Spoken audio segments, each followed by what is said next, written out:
All right, yesterday, President Trump made his first official public appearance since Election Day. The president and his entourage, including First Lady Melania Trump, Vice President Pence, Second Lady Karen Pence, did not speak at the event. Of course, there's a recount going on right now in Georgia. What is the strategy going forward? Joining us now to weigh in, presidential political strategist Dick Morris.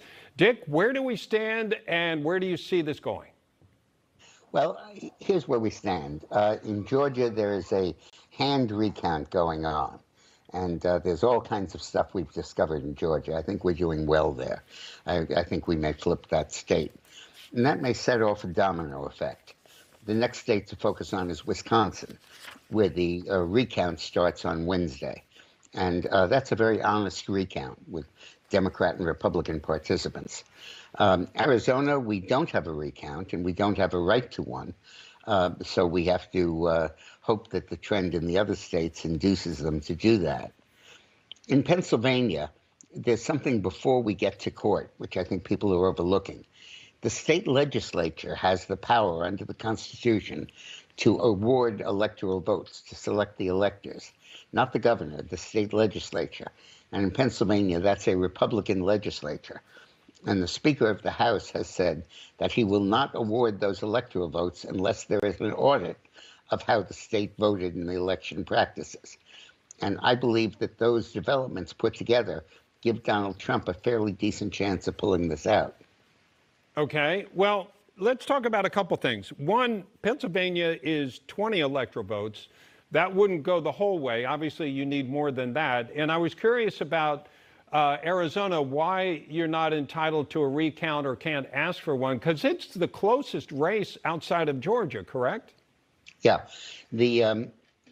First, just to clarify the math, give us North Carolina, give us Alaska, and then if we get Georgia, Arizona, and Wisconsin, we win the election. Right, but that's I don't mean to trivialize that, but that's not a small accomplishment. I mean, no, which is why Arizona matters, and that's why I'm asking about the recount. You wouldn't be entitled to one there. It seems like you would be. Arizona has a ridiculous law which says that if the election is not within like 500 votes, there's no automatic recount. It makes no difference between a race for dog catcher and a race for president. But it is discretionary within the state to order a recount. And the basis on which they do it is that they do a sample of 2% of the precincts and recount them and determine if there's a pattern of mistakes or a fraud. And based on that, they can order or not order a statewide recount. And we don't know how that's going to come out. We'll see. Yeah. Now, are you hoping that multiple states leave it to the legislature and you might have sway there based on what might be provable or at least alleged fraud allegations? Is that what your thought process is, or do you think it'll come down to the votes themselves? In Michigan, there's a Republican legislature, but 140,000 votes is a bridge too far. Wisconsin, there's a Republican legislature, and the recount is a scrupulously honest one. So I don't think there'll be an appeal from that. I think we'll have to abide by the recount. Georgia, I think the recount is in our favor. And Wisconsin and Arizona, as I said, we just don't know yet. So it's still in process, and this thing will take several more weeks to unfold because recount is an onerous thing, and it's got to be done by hand. It's got to be done with Democrats and Republicans sitting right there.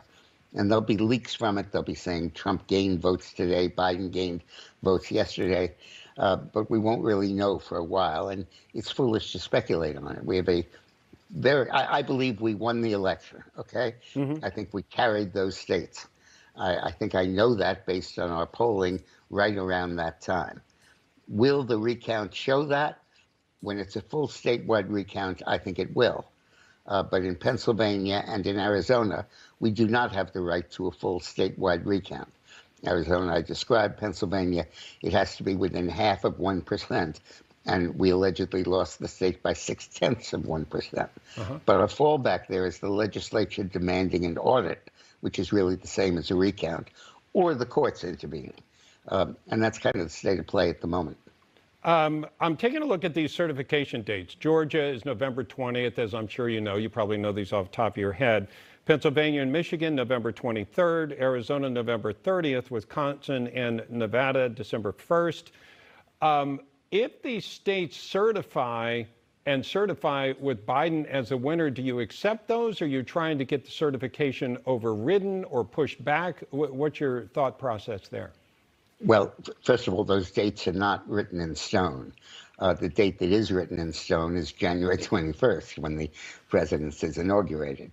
The other sort of stone, maybe put it in clay, is the meeting of the Electoral College, which I think is December 13th or the 14th. Yeah. That probably would be hard to change. But I think until then, it's in play. And remember, the governors in these states are Democrats. The legislature is Republican. The governors control the counting process, and the state, the certification by the Secretary of State is a function of the executive branch. But the legislature has the final word on that. And I could see a situation where the Secretary of State rules for Biden, and the legislature says, hey, wait a minute, Trump carried this state. And I think that's a very possible situation. Would that reflect what the voters wanted? Well, the voters in these states voted for Trump. And so, yeah, I think it did. Okay. All right. Dick Morris, thank you very much, sir. Thank you. And you can get Dick's up-to-the-minute news by going to dickmorris.com and subscribing free. NewsMax TV is now America's fastest-growing cable news channel. We give you the real news you need. So subscribe to our YouTube channel and give us a thumbs up. If you like this video, share it with your friends. NewsMax TV streams